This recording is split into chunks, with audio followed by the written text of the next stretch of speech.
All right, welcome back to Igniting Consciousness podcast. I am so excited for you to listen to this episode as I am joined with my husband, Dr. Lee Horine, and we are going to go over a topic that we directly talk about every 2 weeks in our office. We do a vital shift dinner talking about vitalism, what it means to live a vitalistic lifestyle.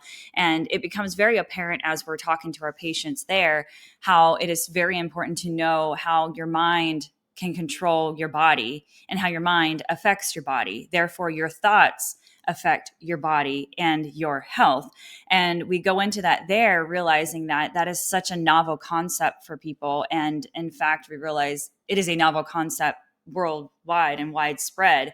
And so that's why I just am so excited to have this conversation and hear it from your voice, hear it from my voice on the mind-body connection. Yeah, I think it's more palatable for people to understand, and people don't have as much resistance to thinking that, if you think negative thoughts, or let's put it in this perspective, if you're stressed, if you get stressed out, we all understand that that when we're stressed because of a thought, someone suddenly says, "Oh, by the way, you have to give a presentation in front of all of your entire business right now," and you're unprepared and you're already afraid of talking in public anyways. What is that thought initially going to do to you? The minute that you're told that you have to do this, you might have your heart start beating faster just from the thought. You can start getting sweaty. You can start becoming faint. You can start getting upset stomach.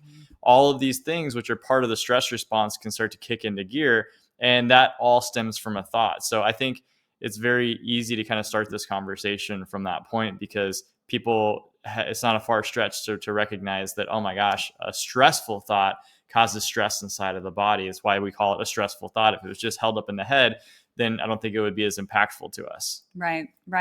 Well, and then on top of that, so clearly what you just gave the example, the fact that, the sweatiness, and then, even for some people, they might feel like the closing up of their throat, where they feel like, like they can't get their voice actually heard, or with the discomfort in the stomach. But also, what is it doing to the muscles of your body as well? And in the case of us being chiropractors and holistic chiropractors, seeing people come in on a regular basis complaining of pain, headaches, neck pain, back pain, sciatica, sharp shooting, numbness, tingling, right?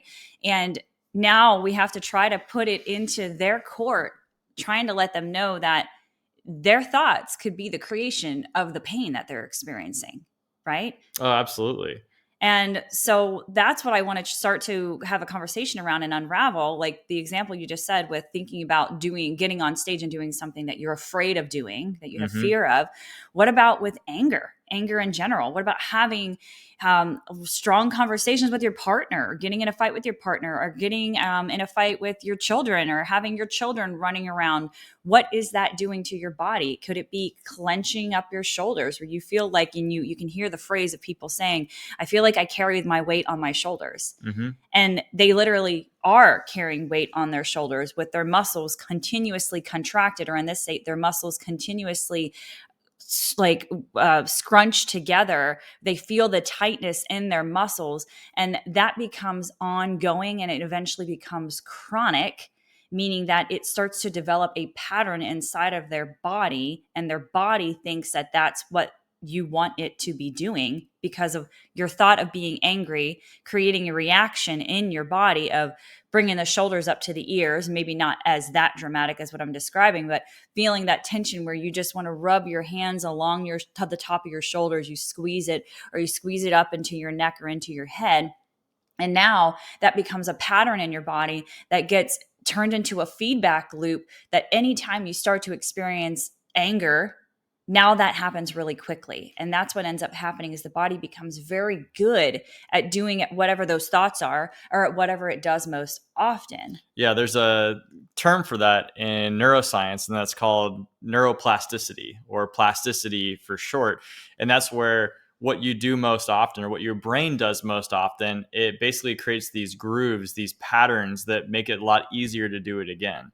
So if you're constantly under stress, or you have these emotions that are comforting to you, even if you don't like them, I say, instead of comforting to you, they are common to you. So if you're a person who gets is easily fearful, or is easily angry, or is easily anxious or depressed, even though those aren't states that we like to be in, if we're in them often, our body patterns that, and it becomes very easy to get flipped back into that state. So it's why the depressed person can have periods of time where they feel happy, and they feel excited, but very quickly they slip back into that pattern that they were in before. And it's because of neuroplasticity. The neurons in the brain actually are firing together, and they're making different connections that make it easier to stay in that state than to be in a different state. And when you're looking at muscles, what you were talking about before, it's all tied into that, because there are basically two sides of the nervous system. When you're talking about the automatic side of the nervous system, it's called the autonomic nervous system, the system that we don't have any control over. So like it's the automatic functioning of the body, like telling our heart to beat, making sure that we're breathing at a certain rhythm. It's making sure that all of the chemicals in the body are being secreted at the right amount of proportions. All the stuff that we don't have to think about is part of the autonomic nervous system. And that's split into two different areas, if we can think about it simplistically. One side of it is called the sympathetic nervous system, and that's fight or flight. That is when you're stressed out. And really, you can look at it as anytime that you're exerting effort or activity, that side of the nervous system is be kicked into gear. It's going to pump your heart faster. Your blood vessels are going to constrict. You're going to be able to use your muscles, your muscles, like your voluntary movement muscles, a lot better and more efficiently than you're going to need to digest your food. Because digestion, for instance, is now on the other side of the nervous system, which is the parasympathetic side of the nervous system. And that is in charge of rest and recovery, digestion, the things that are there to help to repair the body, and where we should spend the majority of our time. Not all of our time, but the majority of our time should be in that, hey, we're not putting in effort, we're not putting in activity, we are recovering from the effort and activity that we put in. And if that system starts to get out of balance, it starts to cause problems, which I know we'll get into later. But specifically when we're talking about the muscles, the sympathetic side, which is the side of activity, is flexor dominant. What that means is neurologically, that side of the nervous system, when activated, puts the body into a kind of a curled in position that makes you more prone to protect yourself if you're going to be in a fight, right? You're not going to want to open up your chest and expand yourself out and be as big and relaxed as you were if you were laying on a hammock on a beach or something like that. Instead, you're going to want to like curl your shoulders forward. You're going to have like a hunch forward posture. You're going to be sort of protective. Think of like a cowering type of a position, which is one that's going to protect your vital organs. It's going to protect your belly, so you're not going to be exposed. And all of that then flexes your biceps. It flexes your pec muscles. It also then contracts a lot of the hip flexors. It really just puts a lot of stress and strain on these muscles. And if they get patterned repeatedly, because you're in this type of negative emotional pattern often, then what now happens is that affects the spine, because it's flexing the spine abnormally. I mean, it's a normal range of motion, but if it's out of sync with the extensor posturing, which is the exact opposite, that's part of the, hey, I'm relaxed, I'm feeling good, I'm like, my shoulders and my chest are out. It's a very confident appearing posture, looking posture, because it's one that exudes health. Yeah. And that absolutely affects the spine. It affects the muscles. It affects, and it does so very directly. Yeah. And so, like we talked about, if you're repeatedly doing the same thing over and over and over again, meaning thinking the same types of thoughts that put you into that comfortable, recognizable pattern for your body of anger, fear, guilt, these negative emotions, you're then also going to be affecting the muscles very directly through the autonomic nervous system being activated more on that sympathetic side, which is also very dangerous and bad in the long term for your health. Right. And to build off of that, I mean, so beautiful. Gosh, this can go into a whole nother conversation, but bringing it back, that's what we call that sympathetic dominance, right? Mm-hmm. Stress overload syndrome is actually a type of issue that we hear in our world of holistic, chiropractic, and in the medical world in general. Stress overload syndrome. How many people experience stress? Everyone does. And it's all of its major forms. And they are associated with those different types of emotions of fear, anger, worry, guilt, doubt, anxiousness, right? That angst that we can feel. And so that sympathetic drive is also that survival mechanism. So yes, as you were saying, that it is very important for us to have more of a balance, but we are definitely tipping the scale more in that sympathetic dominance, which we need to have that survival. But exactly that, now we're getting wired into survival mode, which is not thrival mode. Okay. Mm-mm. We want to do more than just survive. We want to thrive. And so when we're in survival mode, just like you were saying, our body is not caring about regenerating tissue and recovering and rest and reproduction. So think about this in relation to people that are suffering from, inability to conceive a child and Infertility. infertility. Yeah, exactly. And infertility, menstrual issues. I'm just going on more specifically with women issues, menstruation issues, and also with when you think you're reaching menopause state. Oh, I have all these hot flashes, and it's all a dysregulation of hormonal imbalance, which is directly associated with the autonomic nervous system that controls those things, those natural body chemicals that you don't have to think about, but you actually are thinking about because you are experiencing these types of emotions on a regular basis, and they're having an effect on your body. Mm-hmm.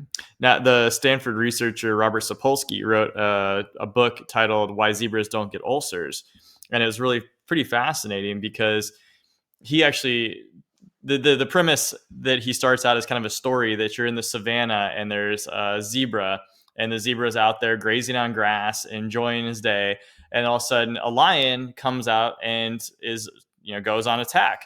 Well, what's the zebra going to do? Well, it's going to stop eating and it's going to flee from the imminent danger of attack from the lion. Well, inside of the body, what is happening there is before, when the zebra is grazing, before there's any threat, it's grazing and it's in parasympathetic activity. Its digestion is in full tilt. The immune system is there to repair things. It's there to help and to heal. The blood is not having to go to all the big muscles. The blood can stay in the digestive tract and it can do things in order to heal. When the minute that there is imminent danger, the body says, well, I don't really care a whole lot if we digest this meal. You can crap your pants for all I care, because we need to survive. So we're going to take the blood that was going to the digestive tract, and instead we're going to move it into the big muscles, or we're going to move it. You're going to change how your eyes take in light so that you can foveate better, and then you can also make sure that you don't get blindsided. So your peripheral vision changes. Now the zebra takes off. So all of the heart rate starts to increase. All these different physiological responses change. And one of the things that a zebra does not need to worry about is having sex. Nope. At that point, the sex hormones, not that big of a deal. Mm-mm. So in the sympathetic flight of survival, that reproduction goes to the wayside. Yeah. So like what you're talking about, all these sex hormones, when we are under constant chronic stress, the body doesn't care about reproduction. It says, you're not in the time. This is not the time this is a dangerous place to be. This is not the time to bring in another life right now that you have to take care of, that needs to be nurtured.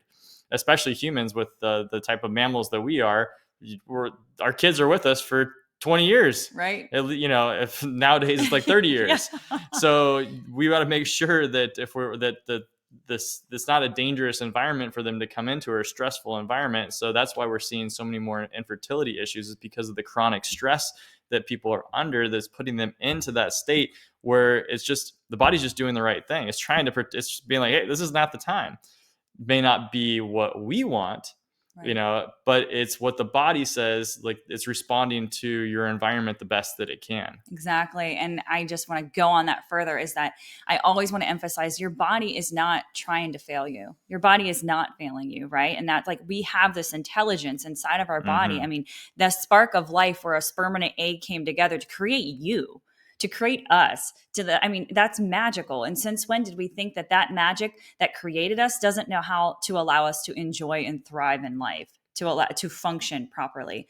And so exactly that is, we're emphasizing the fact that your body's not trying to fail you. You're not missing certain chemicals, i.e. hormones in your body. We have to take them from the outside in, which is what mainstream medicine leads you to believe, that we're faulty, that we're born without certain things. Now, there are rare conditions where you are born with less than, but it is so few compared to the many that are receiving so many pharmaceuticals and so many fake hormones. Even if it's bioidentical hormones, I don't care. When you put this fake chemistry, man-made chemistry, even if it's bioidentical in this case, when you're putting chemistry or chemicals from the outside into your body will no longer think that it needs to produce it on its own, because your body is efficient. It's intelligent. It's going to maximize the energy that it has. It's going to maximize the performance and the functionality based on the information it's receiving. Mm-hmm. And so if the information it's receiving is in constant stress, fight or flight, then it's going to constantly be in that inflammatory reactionary process, doing what it needs to do to help you survive.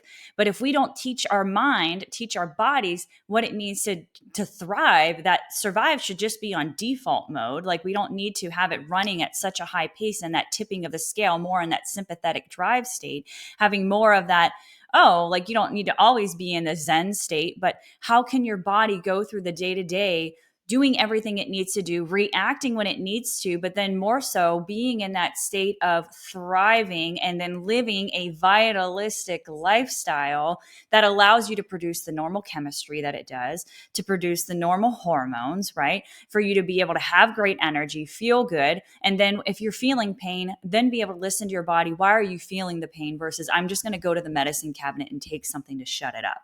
Mm-hmm. The key really to all of that is resilience. Mm-hmm.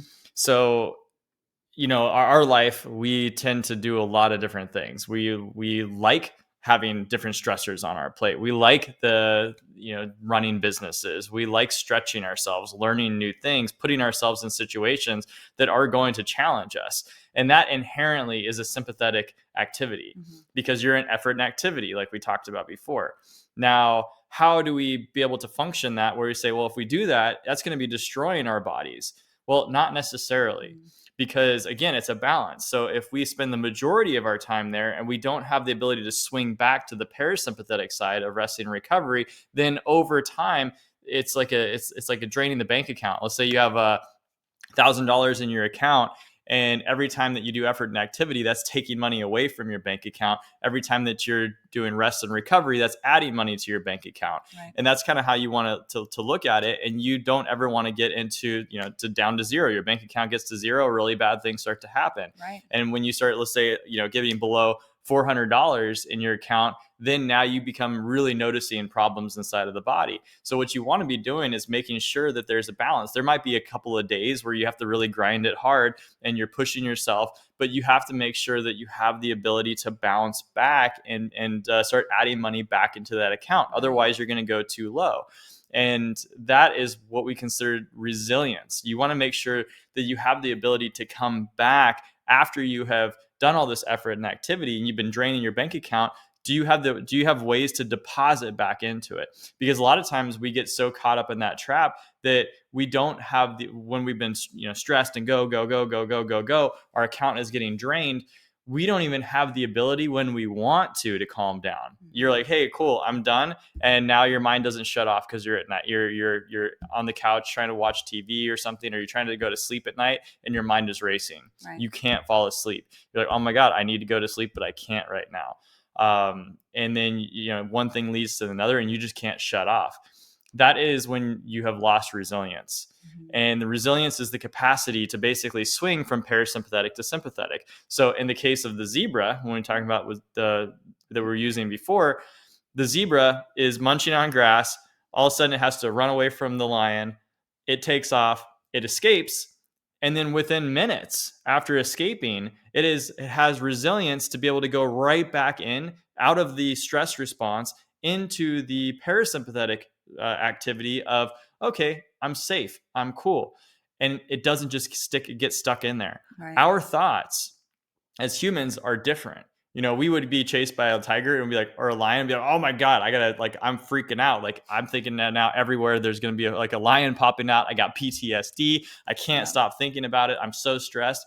And of course, that's an extreme situation. But what about the person who cut you off in traffic? Right. What about your boss who, brought up something that criticized your work, and all of a sudden now you can't stop thinking about it? You're like, oh my God, like, am I going to get fired? Or on the flip side, like, well, F them, right. Screw that. That's a bunch of bullshit. Like, I did a good job, and you're perseverating on this. Yep. So your thoughts keep you stuck and you don't even realize that it's happening, but that threat leaves.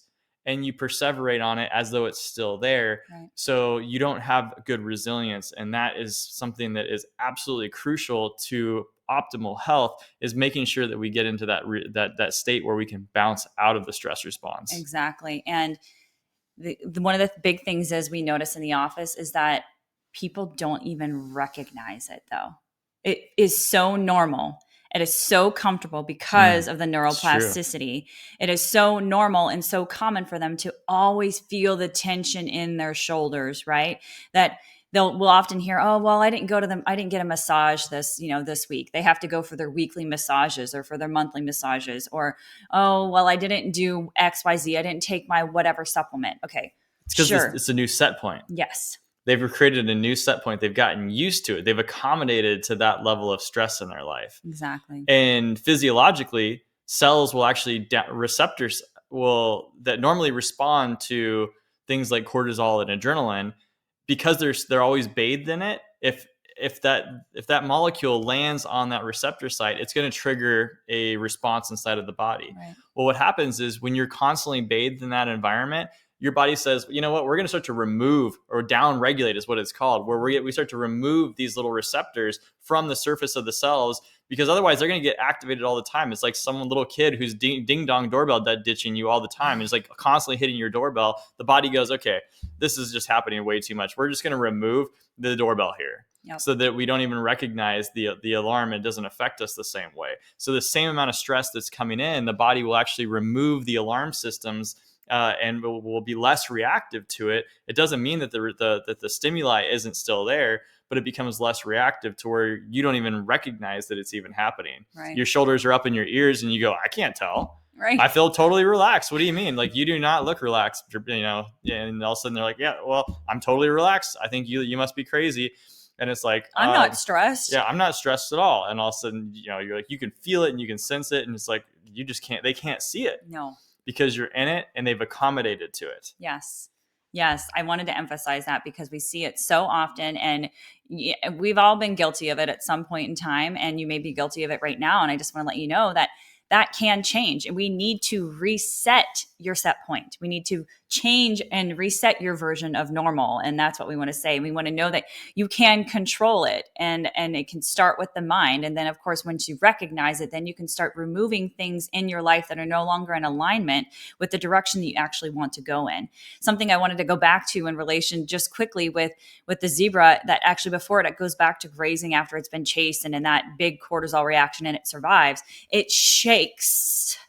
It vigorously shakes and shakes its head. It shakes it off, which, think about this, whenever you become very anxious, you start shaking and you're like, I'm anxious, or I'm really fearful, and you start shaking. And most of us see that as a problem where we want to go to the medicine cabinet and take something because you're having a nervous reaction. Or you try to hide it. Or you try to hide it. Yeah, you try to hide it. Yeah, exactly. You try to hide it and you try to clench yourself and hold you down. And that is your body's normal intelligence having a physiological response, meaning a body response to help you shake off that adrenaline that you just had to use to survive. What's that movie with Jason Statham? And he has to live off of adrenaline. Like, if his heart rate drops below a certain threshold, he has some sort of bomb inside of him that's going to or a poison vial that's going to wind up killing him. So he literally has to stay with his heart rate above a certain level. And he's getting straight pure adrenaline and having to inject it into him. Gosh, yeah. And all of a sudden he's like, ah! And he just starts freaking out. And because the adrenaline has a response inside of the body, one that creates a shaking, a tremoring type, oh my God, I have so much energy coursing through my body right now. And so to say that, just take that adrenaline and stop that right now. Just sit still. Don't move or anything like that. It's like, you're not getting the opportunity to allow things to flood through your body, and it just leads into a whole nother situation. And just going back to that, and then if you I just want to encourage you to allow your body to express the way it needs to express. In this case, shake it off and allow yourself to go maybe into a rhythmic breathing quick breathing meditation. You don't even have to call it a meditation, but a breathing technique. And really, this is as simple as this. And we teach all of our patients this in our office before they get their adjustment, is you breathe in through your nose and you're expanding through your stomach, not through your shoulders. We're so used to breathing up. Like when you take a deep breath in, people lift their shoulders. You should not be lifting your shoulders when you take a deep breath, but breathing in through the nose, expanding the stomach, and bringing that in for at least 3 seconds, holding it briefly at the top, and then breathing out through the mouth, bringing the belly back in,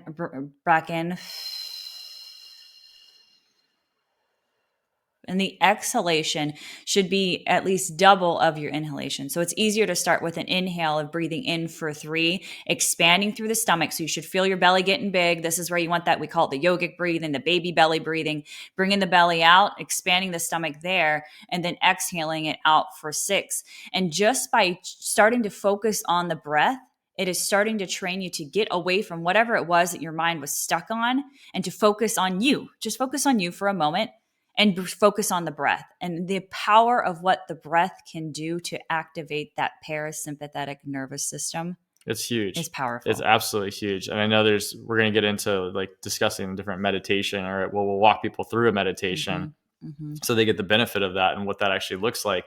But it's important to recognize that when you are caught in an extreme flare of an emotion, the breathing technique is probably not the best thing to do. Yeah. So you have to so if you're at the height of an emotion, you're in a kind of like a conflict type of a situation with maybe, and that can be simply just like a verbal argument with your spouse, something that just totally triggered you, and you're kind of in that like shaky state. Just sitting there and breathing is probably, it's going against the grain. You're trying to swim upstream. If you catch it early enough to where you're just starting to feel that way, like the emotions are starting to bubble up, but they're not there. They haven't really taken over you 100%.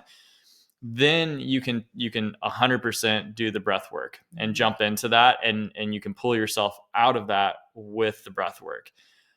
If you're at that heightened emotional state that's beyond where you're like, I'm not just catching this has taken hold of me, you have to actually physically move your body. Yes.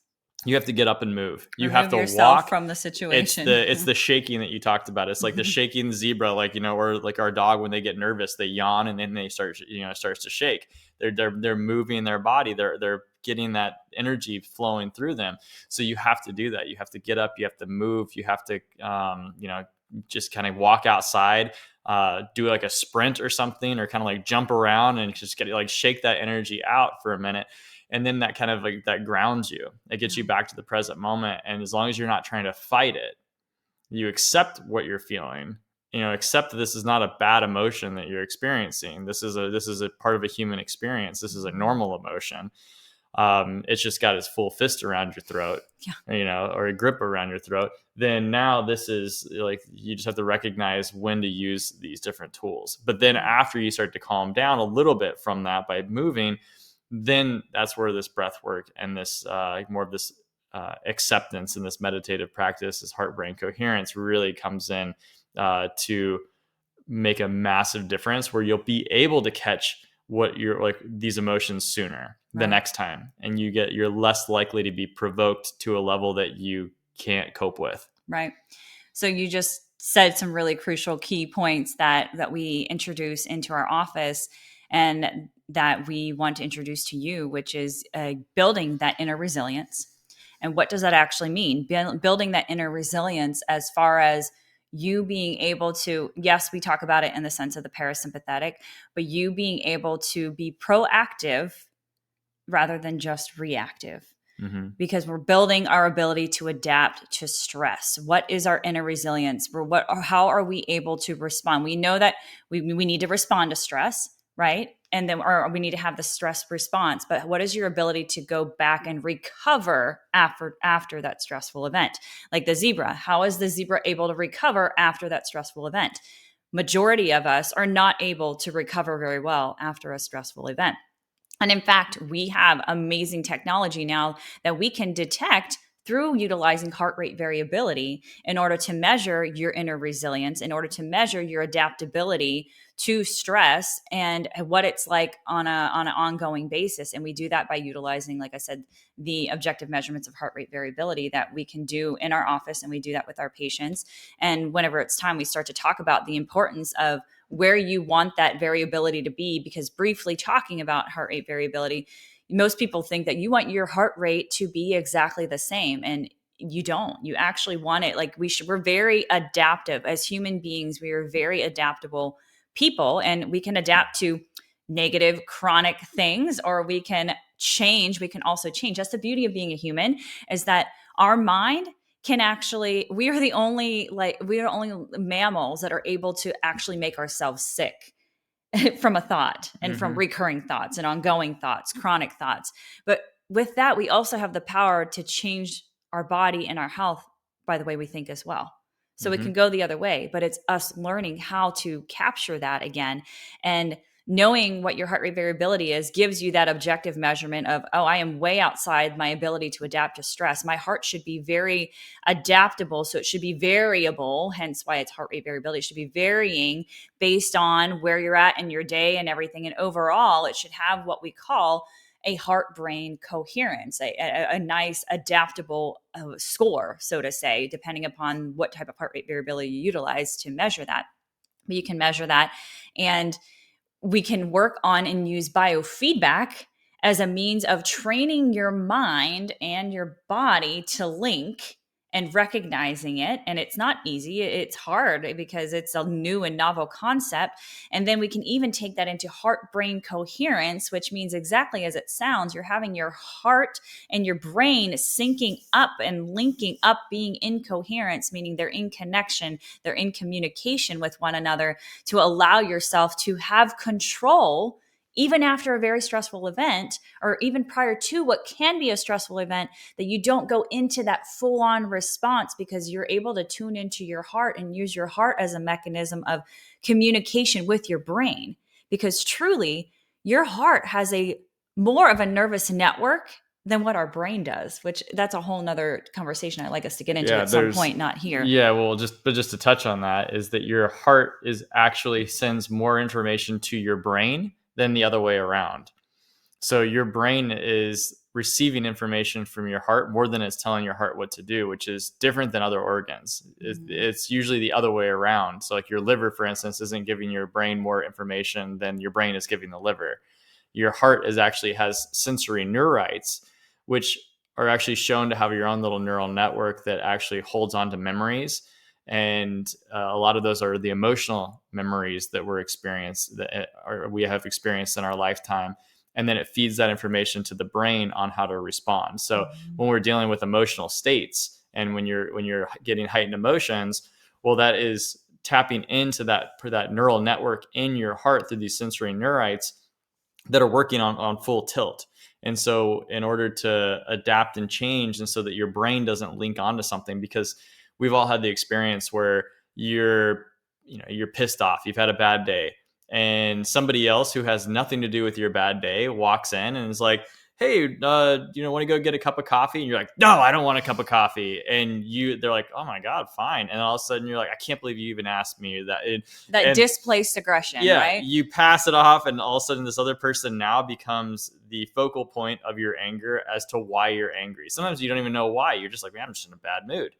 And someone else now gets the brunt of it, or some other situation is now supposedly you're trying to blame why you're feeling a particular way on a situation, and the situation had nothing to do with it.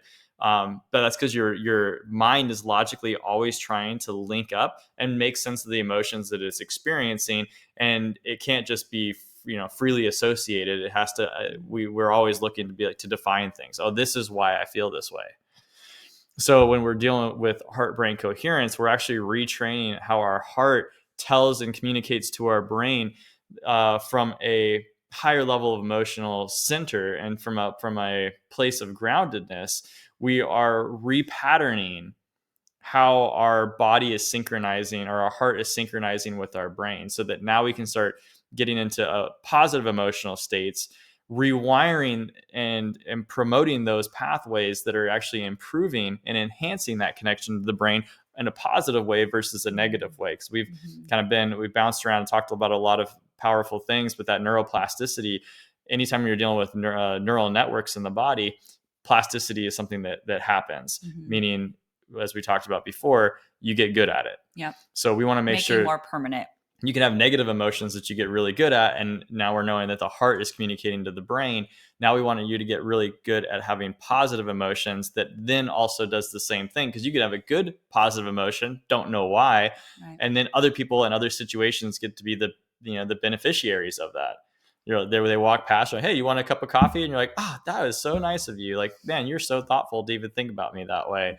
Or whatever situation pops up, you go, oh man, that is such an awesome, wow, my life is awesome that happened to me today. Yeah. You now attribute it again. You take credit for it, but now you're taking credit for the positives. Whereas before you were taking credit for the negatives, or other situations were taking credit for the negatives. And how can you reinforce that? And that is the power of getting into heart-brain coherence that I would like to really wrap up this particular episode, because I want us to go into other areas of mind-body connection, which we'll talk about in the next episode, and how it can happen from before you even recognized it. Right now, we've talked more about how our present time, and we can be aware of how our present time consciousness is leading to this dysregulation of the autonomic nervous system, parasympathetic, sympathetic, and then how we can use these heart rate variability to measure your adaptability to stress, your recovery from stress in this case, and then how we can use heart-brain coherence in order to get you more in a more permanent recognition of how to get yourself and keep yourself in that, what we call the positive emotional state. And then just real quick on that, knowing that we truly, our bodies don't know what emotions are positive or negative. It's our brain, our consciousness that is labeling it as positive or negative. Right. Mm-hmm. So I do want to emphasize that a little bit too, because there are people that have been able to wire what would be a negative, seeming to the majority, a negative emotion, and somehow it does not affect their body in the same way because they've patterned it to become a positive benefit to their body, right? So in this case, we want to use emotions as a way to create benefit for our body, to improve our health, to increase our immune system, to increase our resilience, right? Mm-hmm. So that way we can have more joy, more laughter, more fun, more and vitalism, and live a vitalistic lifestyle in thrival mode versus survival mode, right? Mm-hmm. So with that, I know because you have been leading our team in some heart-brain coherence, I'd like to wrap up this episode by giving everyone the opportunity to have a little taste of what that's like. Okay. So if anything, for those of you, like if you're in a place where you can shut your eyes, you can shut your eyes. But if not, then just, you can get back to this and we'll just do probably about like a 5-minute long. We're just going to do a short 5-minute heart-brain coherence meditation. Okay. And this is something anybody can do at any time. It doesn't have to be guided. You can run this through yourself, and we'll walk through it. Do you have a little bit of music I do. Some chill music to put on? All right, we're going to have a little bit of chill music on. So this is your opportunity. So that way you can set this, and you can do this at any point in your day, anytime. We actually would recommend you doing it a couple times a day, at least twice a day, right? Yeah, the more frequently you can do it on shorter intervals, the better. So if you're doing it at least twice a day, that's a really fast way to repattern your nervous system. Yeah. So instead of going and doing an hour-long meditation session, the body actually responds better and makes faster changes if you do them for more often, but shorter, shorter stints. All right. So are you ready? I'm ready. All right. Let's get that music going. All right. So I'm going to invite you to just close your eyes.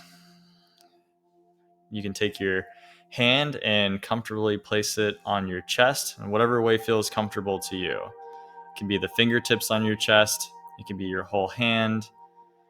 And what you're going to do is just going to focus on slowing down your breath.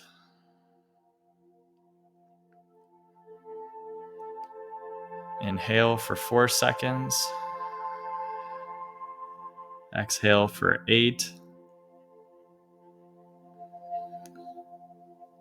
And if counting is a little cumbersome for you, just exhale a little bit longer than you're breathing in. Just want to slow down that breath. And just really tune into your breath.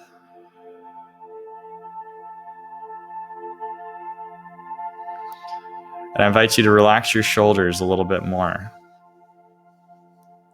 In fact, what you can do is you can squeeze your shoulders up towards your ears, tense them up, tight, tight, tight, tight, and then just relax them.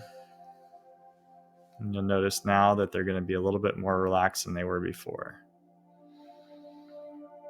Similarly, I want you to scrunch up your face, kind of make a frustrated face. Scrunch up your eyes, scrunch up your forehead, scrunch up your mouth, and then relax. Just relax your forehead a little bit more. Relax around your eyes, relax around your mouth. And just gently bring your attention back to your breath.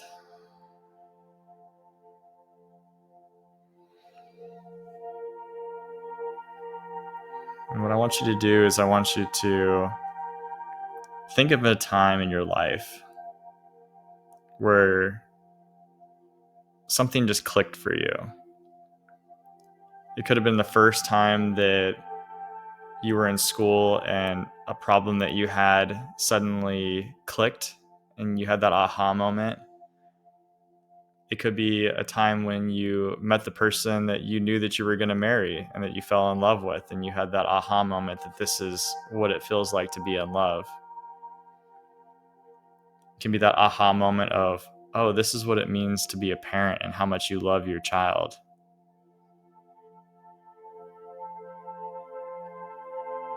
Just gently settle your attention back on that aha moment, that feeling of joy, how good that feels inside of your body.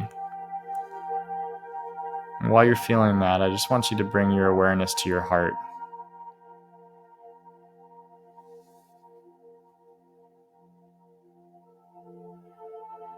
Feel how good your heart feels while carrying that emotion and that thought and that intention.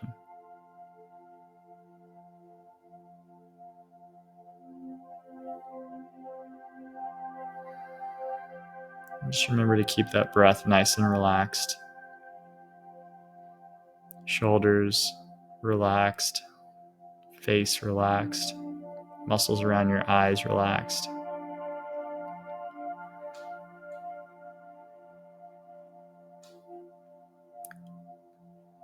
Feel how far inside of your body that emotion can swell. That aha moment, how good that feeling within your heart can feel. Do you feel it anywhere else inside of your chest? Maybe in your solar plexus region or in your belly, below your navel, into your legs? Does it go up into your head?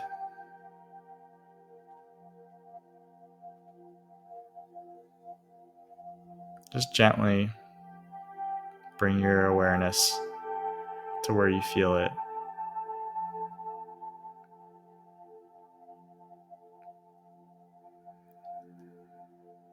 Just keep your breath nice and relaxed. Now I want you to imagine that you can feel those feelings outside of your body. Imagine if they were just radiating off of your actual physical body and you actually had the ability to sense outside of your body. What does that feel like outside of your body?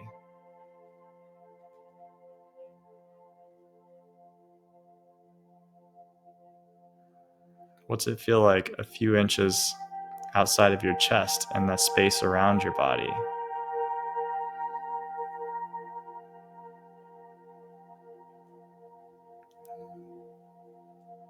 And can you imagine what it feels like in the lotus position above your head? What's that space just above your head feel like?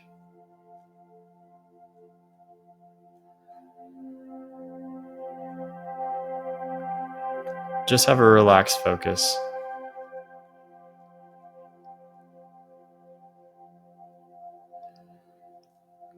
If it's challenging to imagine it, you just let it go. This is just fun. This is just light. We're just using our imagination to imagine what it's like to feel things outside of our actual body.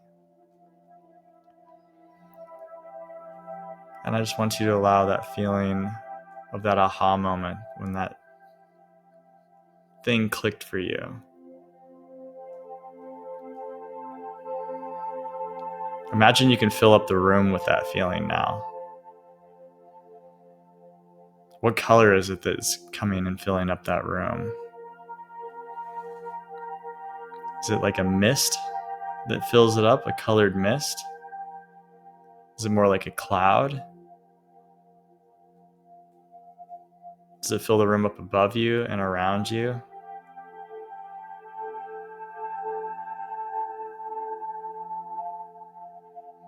And imagine you became that mist. What does that mist feel like?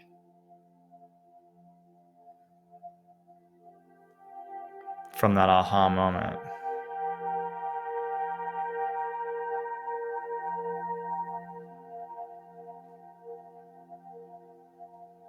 No, it's fun, isn't it? Fun to just play with our imagination, connecting into our heart, channeling that up into the mind, repatterning how we feel our emotions and how we're connected to not only ourselves, but connected to everything around us.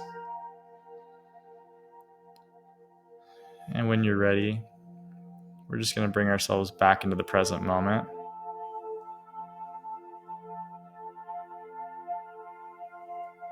And you're going to step into a new version of you.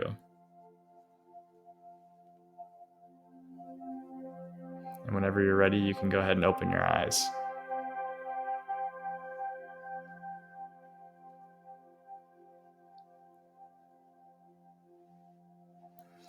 And if you follow along with us, this is something that can take practice, and it does take practice.